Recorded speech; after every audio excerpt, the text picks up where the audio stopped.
While not necessarily a canonical work of the major religions, the Book of Enoch is certainly an interesting read. The text itself dates back to 300 BC and is noted as being more of an ancient Jewish text, but does maintain a place in some modern Christian and Jewish traditions. Enoch himself, which the book is named after, is referenced in the book of Genesis and is detailed as being an ancestor of Noah. One of the most prominent figures in the book of Enoch are the Watchers, angelic beings described as being both the sons of God and the sons of heaven in chapter 7. Many believe that the Watchers, referred to as the Grigori in Enoch 2, were angels who watched over the human race and would serve as earthly guides for the very first humans. They were tasked with the observing of human development, but were restricted from interfering with mankind, regardless of how compelled they felt to do so. Enoch tells us in chapter 7 that human men and women had multiplied, and that the daughters of man were beautiful and elegant. It's understood that their beauty was so great that they caught the attention of the Watchers, these sons of God, if you will. The Watchers conversed amongst each other in this chapter and decided to take the women for themselves, impregnating them with their seed, thus going against the intended purpose of watching and directly interfering with the life of mankind. The leader of these angels, known as Semjaza, sometimes pronounced Samyaza, tells the Watchers that they should reconsider their choice, and that it would be him who suffered for such a crime against God. However, the other angels wear him down and tell him that together they will face the punishment, and that they will each accept responsibility for any repercussions. It's noted in total that there were 200 of them, and together they descended upon earth to take the women as their wives. The Book of Enoch even names the prefects of the Watchers here, each of whom would teach the mortal women sorcery, incantations, and the dividing of roots and trees. What's implied here is that the Watchers divulged information about the heavens and life itself that God had not intended for man to know, and so by doing this, the Watchers not only betrayed God by copulating with his creations, but also by corrupting them with knowledge that was not meant for them. The women then gave birth to the children of the Watchers, and what they spawn are essentially a hybrid of angel and human, the Nephilim, as they are sometimes referred to as. There is some debate as to what the Nephilim are, but when we look at Genesis 6, 1-4, it tells us that the Nephilim were on the earth in those days, and also afterwards, when the sons of God, which we might say are the Watchers, went to the daughters of men and had children with them. The Nephilim are also described as heroes of old and men of renown. However, in Enoch, the spawn of the women are known as giants, and that these giants began to consume all that man had built. The giants, or Nephilim, then began to kill man, and when they were tired of that, they began killing each other. During this chaos, we learn in chapter 8 that an entity known as Azazel, who is presumed to be a watcher, teaches man the use of swords, knives, and warfare, much as the Watchers taught mankind the secrets of heaven, incantations, and sorcery. Azazel also teaches mankind the use of paint, stones, and dyes, so that man can manipulate the world and alter it. In 8.2, we learn that these acts by Azazel caused impiety to increase, fornication multiplied, and that these transgressions corrupted all of man's ways. The rest of the chapter tells us that the other Watchers taught mankind astrology, signs, astronomy, and that with their presence, men were destroyed and their cries reached the heights of heaven. In chapter 9, Archangel Michael, Gabriel, Raphael, and Uriel looked down from heaven and realized what was going on earth. In this chapter, they go before God and seem to pin most of the blame on Azazel, saying, "You have seen what Azazel has done, how he has taught every species of iniquity upon earth, and has disclosed to the world all the secret things which are done in the heavens." They also blame Semjaza, saying he has taught the mortals sorcery, and that he and his Watchers have copulated with the women, creating ungodly giants. They ask God what he will have them do to bring restoration upon earth.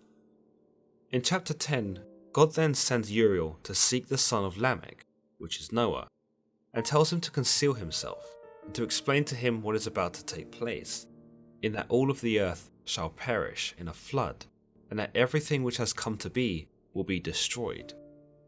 He tells Uriel to tell Noah how to escape the flood, and how it is his seed that will remain in all of earth. God then tells Archangel Raphael to bind Azazel by hand and foot, and to cast him into the darkness by opening the desert, which is in Dudael, a region of the underworld. He tells Raphael to throw upon him pointed stones, and to cover him in the darkness, so that Azazel will remain there forever, devoid of all light. On the great day of judgment, God is said to task Raphael with casting Azazel into the fire. God tells Archangel Gabriel to destroy the Nephilim, the giants, or the offspring of the Watchers, by turning them against one another. He intends for them to perish by mutual slaughter. God finally tells Archangel Michael to confront the leader of the Watchers, Semjaza, and to tell him that he and his allies who had fornicated with the women, that they are polluted, and that their sons, whether their own angelic sons or the sons they had fathered with the mortal women, will be slain before their eyes for 70 generations.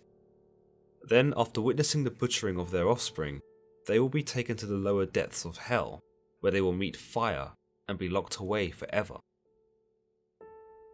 By chapter 12, we are told that Enoch was engaged by the Watchers, and that they called him Enoch the Scribe. It appears that God tells Enoch to relay his message to the Watchers, that they will never ever have peace as a result of what they have done. There seems to be an inconsistency here, because Archangel Michael would have no doubt already done this, as God had asked him to do so in the previous chapter. It could be that Enoch is told to do this so as to exemplify God's message, in that the Watchers are being told by both the archangels who are above them and by the mortals who are beneath them. By having Enoch tell them their fate, it shows the Watchers that they are no longer above mankind in God's eyes, for they are being told their fate by a man, thus putting them on the same level and maybe even above them. In chapter 12, 5-7, he states, "Then the Lord said to me, Enoch, scribe of righteousness, go tell the Watchers of heaven, who have deserted the lofty sky and their holy everlasting station, who have been polluted with women, and have done as the sons of men do, by taking to themselves wives, and who have been greatly corrupted on earth, that on the earth they shall never obtain peace and remission of sin.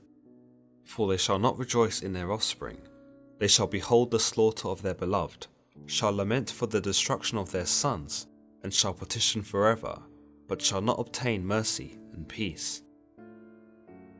In chapter 13, it's interesting that Enoch only seems to confront Azazel, the apparent main culprit in all of this, despite the leader of the Watchers being Semjaza. It's possible that while Semjaza only sought to fornicate with the women and share some secrets of the heavens, he did not share the malice that Azazel did in teaching men about warfare. Notice, Azazel does not appear to take interest in the mortal women, but seems only intent on teaching man about swords, knives, and the altering of the world, which was already designed perfectly as God intended. In chapter 13, 4-5, Enoch states that he speaks to all of the Watchers together, and that they all became terrified and trembled. He goes on to say that the Watchers begged him to give God their regrets and their repentance for what they had done, because they themselves could no longer ascend to heaven, nor bring themselves to look upon the skies out of disgrace. So Enoch prays for them until he falls asleep, only for him to have a dream and vision of punishment, and that he is told to reprove the Watchers by telling them of what he saw. Once he awakens, he approaches them and relays them of his dream, reprimanding them for what they have done. In chapter 14, Enoch explains that when he spoke, he was speaking with the word and voice of God. In this voice, he tells them that they will not be granted forgiveness as they had requested, and that they will never be allowed into heaven again, and that they will be bound to earth for as long as the earth endures, never knowing of peace. The fate of the Watchers, though, doesn't necessarily feel complete. We understand that they were bound for 70 generations under the earth, and will remain there until the day of judgment, where they are to be cast away into the lowest depths, to burn in the fires. By this logic, some would therefore believe that the Watchers are still there, underground, imprisoned at the bottom of the earth, waiting to be cast into the fires of hell in the end times. We actually get a glimpse of where the Watchers may have been banished to in Enoch chapter 21, where we see Enoch get something of a personal tour of the heavens and other otherworldly areas in the universe. In 21:2, he states, "And there I beheld neither tremendous workmanship of an exalted heaven, nor of an established earth, but a desolate spot, prepared and terrific."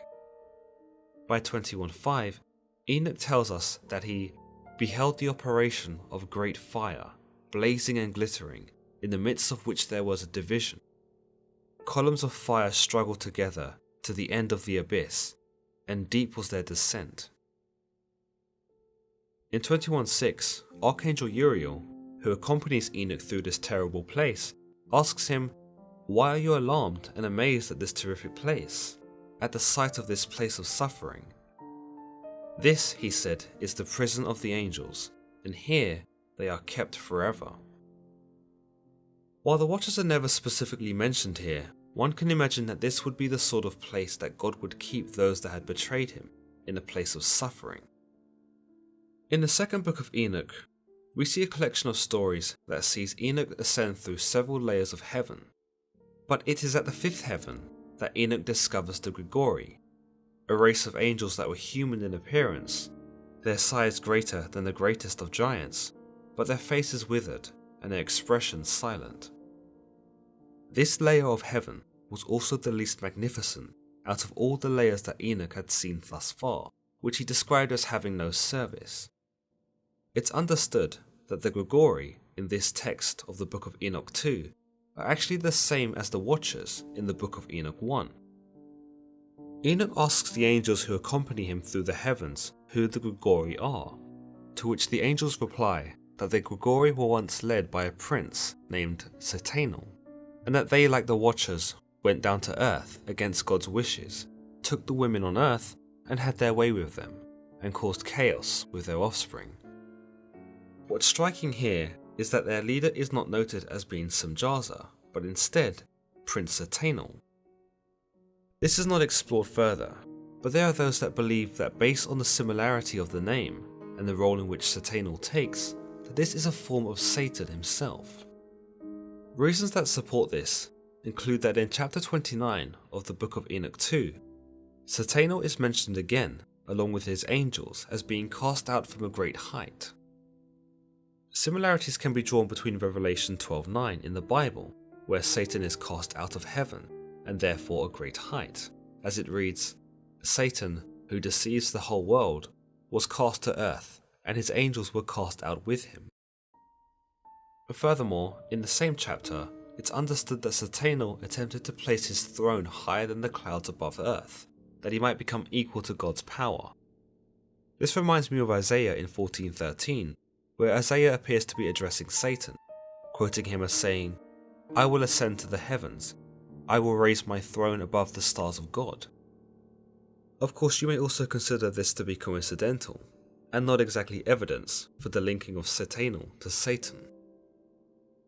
In any case, Enoch proceeds to pray for the Grigori, but is quick to understand that they are damned, and that God's contempt for them is absolute. He is noted as intending for them to be buried underground forever and ever. Enoch also notes that at some point, the Grigori break into song, and that their voices carry up to the Lord in a pitiful fashion. It shows us that the Grigori are now withered and broken, that they cannot even sing convincingly enough to warrant God's attention. The fact that they try to sing at all might show us that they have remorse and sing out of desperation in the hope that God will free them from their bounds. Additionally, you might also say that the lack of conviction in their voices is a sign of their disingenuity, that they are not sorry and are only appeasing to God so as to attain egress. It goes without saying that the lore around the Watchers is fascinating and helps to provide a compelling narrative, despite being a non-canonical text. The story, despite being thousands of years old, is sown with several themes of betrayal, morality, desire, and ambition, and helps to convey another perspective of how sin purged the world. It also provides another layer as to why God might have destroyed the world with the flood, so as to rid the Nephilim and to cleanse the land, which had been corrupted by the Watchers. It also gives us some more intriguing and profound characters to examine, such as Semjaza, the leader of the Watchers, who understood his duty and intended to stick by it, only to succumb to the peer pressure of his companions and surrender.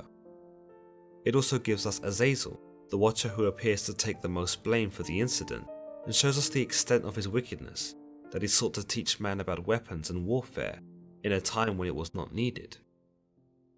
We are also treated in this text to comprehend the power of the archangels, such as Gabriel, who is sent to destroy the Nephilim, and Raphael, who directly opposes Azazel and defeats him. In essence, you might say that the first chapters of Enoch tease us with the concept of angels fighting angels, and serves to show us the potency of evil, that it can corrupt even those born out of goodness. But do let me know your thoughts in the comments below about the Watchers, and whether you have any more stories about them from other religious texts. Do you think that these sorts of texts should get more attention, and perhaps even be taught as doctrine, for the lessons that they contain? Let me know also what sort of videos you'd like to see next on this new Angels and Demons series. Don't forget to give this video a thumbs up, and if you haven't already, be sure to subscribe and hit that bell icon to keep notified. Until the next time, guys.